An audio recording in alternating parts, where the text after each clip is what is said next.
En 1521, un grupo de emisarios purépechas emprendió un viaje rumbo a Tenochtitlan. Su misión era entablar un diálogo con los conquistadores españoles, que estaban en el proceso de someter a los mexicas. Sin embargo, no contaban con la valentía y con la tenacidad de una princesa purépecha. Su nombre era Heréndira.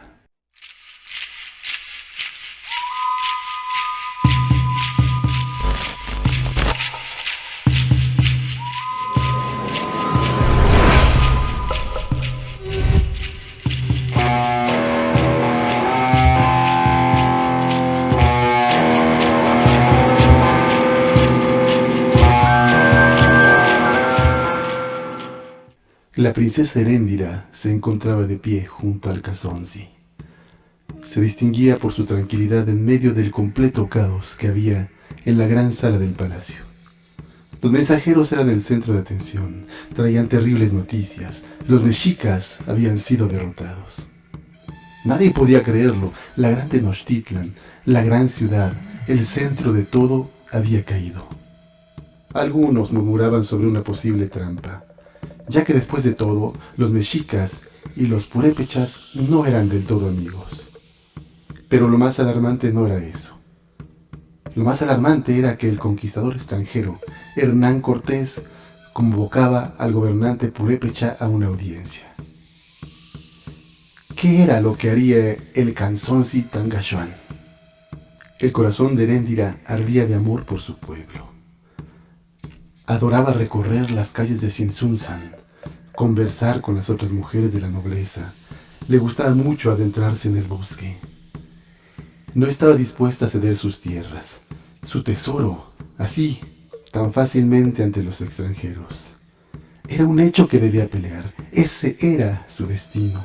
Pero su padre, el Casonzi, no parecía estar dispuesto a ir a la guerra. Cuando la reunión terminó, Heréndira caminaba con gracia a través de los pasillos. Hacía calor, pero el viento se filtraba a través de las ventanas. Ahí, Nanuma, uno de los más prestigiosos guerreros, salió a su paso. ¿Cómo te encuentras el día de hoy, princesa? Pensativa, respondió Heréndira con una sonrisa. ¿Qué ideas revolotean en esa bella cabeza?, preguntó el joven. En si estarías dispuesto a pelear por nuestro pueblo. Con un semblante sereno le respondió Heréndira. Entonces Nanuma se estremeció ante la idea de pelear en contra de los extranjeros. Nanuma le había pedido a Canzonzi en más de una ocasión que le otorgara a Heréndira como esposa, pero ella siempre se había negado. Así que para merecer su amor se había convertido en el líder del ejército purépecha. Lo que Nanuma no comprendía es que Heréndira lo que quería, lo que anhelaba, era ser libre. ¿Por qué siempre me tratas con tanto desdén? Bien sabes que soy el hombre que más te ama en el mundo, dijo Nanuma. Y tú sabes que yo nunca he correspondido a ese amor, respondió Heréndira. Si no contraes matrimonio, tendrás que ser la sacerdotisa de la diosa, pero si me aceptas como tu compañero de vida, yo seré tu esclavo. Nanuma, eres un combatiente. Hay cosas más dignas para ti que ser esclavo de una mujer. ¿A qué te refieres?, preguntó Nanuma con el orgullo herido. Medítalo, joven guerrero. Cuando lo entiendas y cumplas tu deber, yo haré el sacrificio de mi libertad convirtiéndome en tu esposa, dijo Heréndira, y se retiró de la presencia de Nanuma. Heréndira temía que su padre no quisiera ir a la guerra. Ella bien sabía que el penacho de Tangaxuan había lucido más en las fiestas que en el campo de batalla. En su opinión, el Casonzi no sentía amor por sus tierras y eso le aterraba. ¿Qué significaba que un gobernante no amara a su pueblo? Aún así, ella creía que si peleaban podrían obtener la victoria. Ya les habían ganado a los mexicas en un par de ocasiones. Los purépechas eran fuertes y ahora la prioridad era que los extranjeros no llegaran a Tzintzuntzan, porque si eso pasaba, todo el pueblo sería sometido a la esclavitud. Heréndira decidió entonces organizar una ceremonia con el objetivo de avivar los ánimos en el pueblo. Fue así como todos se reunieron en fiesta alrededor del templo de Charatanga, la diosa de la luna. Eréndira caminaba siempre sonriente por las calles de Sinsunzan y escuchaba a la gente murmurar. Decidió entonces hablar con los nobles más jóvenes acerca de cómo los extranjeros no eran más que unos niños con suerte, según ella. Los purépechas, como el pueblo guerrero que eran, tenían muchas posibilidades de derrotarlos. Los nobles se encontraban perplejos ante las palabras de Eréndira y comenzaban a avivar valentía en su interior. Cuando la luna estaba alta, llegó el momento del sacrificio. Eréndira observaba. A su lado se posicionó Nanuma, y ambos vieron con sus ojos oscuros y profundos cómo los sacerdotes traían consigo a una bestia que emitía sonidos terribles. El pueblo comenzó a asustarse, pero Eréndira, siempre calmada, miró a Nanuma y le dijo: «Hoy es esta bestia. Mañana tú deberás sacrificar a los extranjeros para que nuestro pueblo pueda vivir. Solo entonces, solo hasta entonces, yo seré tu esposa». Nanuma sintió miedo al ver una sonrisa dibujarse en el rostro de Eréndira. Luego observó cómo la bestia era sacrificada ante la luna. Al terminar la ceremonia, llegaron mensajeros purépechas con terribles noticias. Cristóbal de Olid se acercaba a Sinsunzan y traía con él una gran tropa. Eréndira se acercó al Canzonsi y le dijo: «Padre, reuniré un ejército. Defenderé a nuestro pueblo. Sé que podemos triunfar». Eréndira caminaba orgullosa mientras observaba cómo los guerreros se preparaban para pelear. Ellos confiaban en ella y la escuchaban con esperanza. Si los invasores se apropian de nuestro pueblo, no quedará nada. Ellos son ambiciosos, la codicia los carcome. Nosotros no tendremos a dónde ir. Esta es nuestra tierra, esta es nuestra riqueza. Aquí están nuestros muertos, aquí habita nuestra historia. Así fue como los jóvenes de Sinsunzan ardieron de valor y ansia por defender con sus vidas la tierra que por derecho era suya. Por otro lado, entre los guerreros, Nanuma buscaba siempre disfrutar de la belleza de Eréndira, quien ya no lo trataba con desdén. Él le hacía promesas de amor, ella respondía pidiéndole el laurel de la victoria. Pero al ver la falta de decisión en Nanuma, Eréndira se acercó a él. «¿Sabes qué creo que les falta a los guerreros?» «Dime, princesa», respondió él. «Les hace falta un capitán que los guíe a la victoria», dijo ella, mientras se alejaba con elegancia y soltó una estridente carcajada. Entonces Nanuma, con el orgullo herido, decidió que era el momento de ir al encuentro de los extranjeros. Mientras el ejército purépecha marchaba al campo de batalla, los profundos ojos negros de Eréndira observaban esperanzados, y a sus oídos llegó la voz de Nanuma diciéndole: «Regresaré victorioso, y entonces nos casaremos». Los purépechas llegaron al campo de batalla donde ya los esperaba Cristóbal de Olid al mando de su ejército. Nanuma, al frente del ejército purépecha, dio la orden de ataque. Todos comenzaron a correr hacia el enemigo. Pero al llegar a su encuentro, Nanuma observó ahora con más claridad las armas extranjeras, observó las bestias que ellos montaban y entonces, irremediablemente, sintió mucho miedo. La promesa de amor Eréndira se desvaneció rápidamente.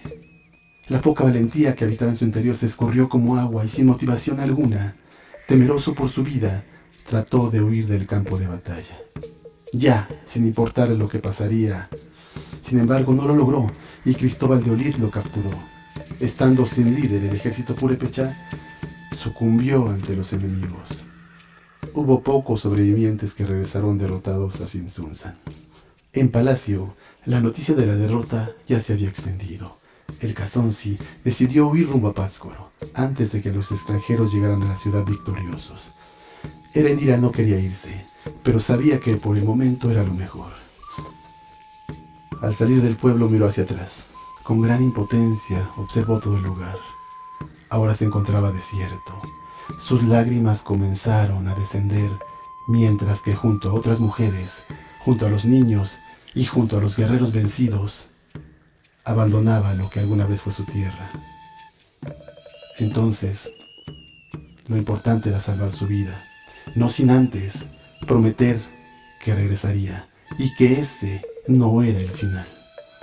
Cristóbal de Olid castigó la cobardía de Nanuma, y ya que no había mujeres en Cienzunzan, hizo que él, junto a los demás hombres purépechas, prepararan de comer y sirvieran al ejército español. Pero a lo lejos, en Tenochtitlan, Cortés, aunque estaba complacido con todo el oro y con todas las piedras preciosas que Cristóbal de Olid había saqueado, se encontraba un tanto intranquilo porque el Calzonsi purépecha seguía fuera de su control. Entonces Cortés ordenó que se le capturara. Cristóbal de Olid reunió un ejército donde muchos hombres purépechas, traicionando a su propia gente, decidieron unirse. Al mando de ellos, increíblemente, estaba Nanuma, quien sería recompensado con una mujer purépecha tras su misión. Así que se puso en marcha pensando en Heréndira. En Pátzcuaro ya todos sabían sobre el nuevo ataque que se acercaba. Pese a esto, sin sentirse derrotada, Heréndira reunió a toda la gente de su pueblo y los incitó a pelear. Debemos resistir. Hay algo que ellos nunca podrán arrebatarnos, y eso es nuestra valentía. Nuestro hogar está donde estamos todos juntos. No tendrán nuestro sometimiento. No les entregaremos nuestra vida. No les entregaremos nuestra existencia. Y el pueblo, que le guardaba un gran cariño a la princesa, decidió seguirla a la batalla. Se situaron en lo alto esperando a que el ejército pasara. Cuando los vieron, comenzaron a tirarles flechas, palos y piedras, mientras los guerreros que habían sobrevivido peleaban por segunda vez en lo bajo. Nanuma miró a lo alto. Se encontraba con los ojos de Heréndira que lo veían con desdén, formando una sonrisa irónica. Escuchó su risa, y cuando miró a su alrededor, se dio cuenta que su ejército estaba siendo derrotado bajo el liderazgo de Heréndira. Una vez más, Nanuma huyó. Los purépechas en Pátzcuaro se encontraban felices con su victoria. Además de todo, habían capturado un caballo, y ellos creían que los caballos eran como dioses o bestias que los españoles montaban en batalla. Por eso, se disponían a sacrificarlo en agradecimiento a los dioses. Pero Heréndira solicitó a su pueblo que se lo dieran, como una especie de regalo a ella. Los purépechas, incapaces de negarle nada, cedieron y se lo dieron como regalo. Ella aprendió a domar el caballo, lo alimentaba con mucho cariño y después de un tiempo, permitió que ella lo montara. Los purépechas veían a Heréndira cómo dominaba a la bestia. Así fue como ella les demostró que no era un dios, solamente era un animal que ellos desconocían. Era una imagen bellísima. Causaba especial placer ver a la morena princesa cabalgar en el blanco corcel. Heréndira fue la primera persona de toda la región que montó un caballo. Cuando el animal veía a la joven princesa, relinchaba de gusto. Ambos se adentraban en el bosque por horas, eran inseparables, hasta el punto en que Heréndira adoptó una habitación de su hogar solamente para que el caballo durmiera dentro. Tras un tiempo de paz, una noche en que la luna se ocultaba, la oscuridad dio oportunidad a Nanuma de emboscar el hogar de Heréndira. Si ella no quiso ser su esposa, ahora la tomaría por esclava. De la casa salió primero Tangashuan, seguido de sus esposas que lloraban. El Calzonsi lo observaba fijamente, quien con un gesto ordenó a sus hombres tomarlo prisionero. De la casa, a toda velocidad salió Heréndira montada en su caballo blanco, con el cabello largo y negro ondeando al viento. Se desvaneció en la profundidad de la noche, logrando huir de Nanuma.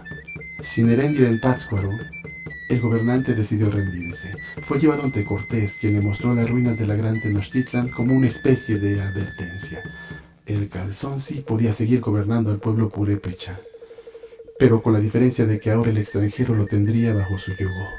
Después de que el Calzonsi vio las ruinas, decidió ceder ante el capricho del conquistador, pero le pidió que a su regreso mandara con él a un fraile, y esto como parte de estrategia, ya que en la capital, Tangashuan notó que los españoles se doblegaban ante los frailes, pidiendo perdón por sus pecados y que estos eran menos crueles que los guerreros.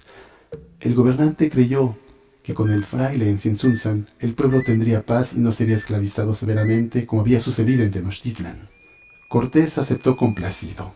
El Calzonsi, como muestra de su buena voluntad, fue bautizado con el nuevo nombre de Francisco. De regreso a Cienzunzan lo siguió Fray Martín, que emprendió el camino a pie junto al resto de los hombres.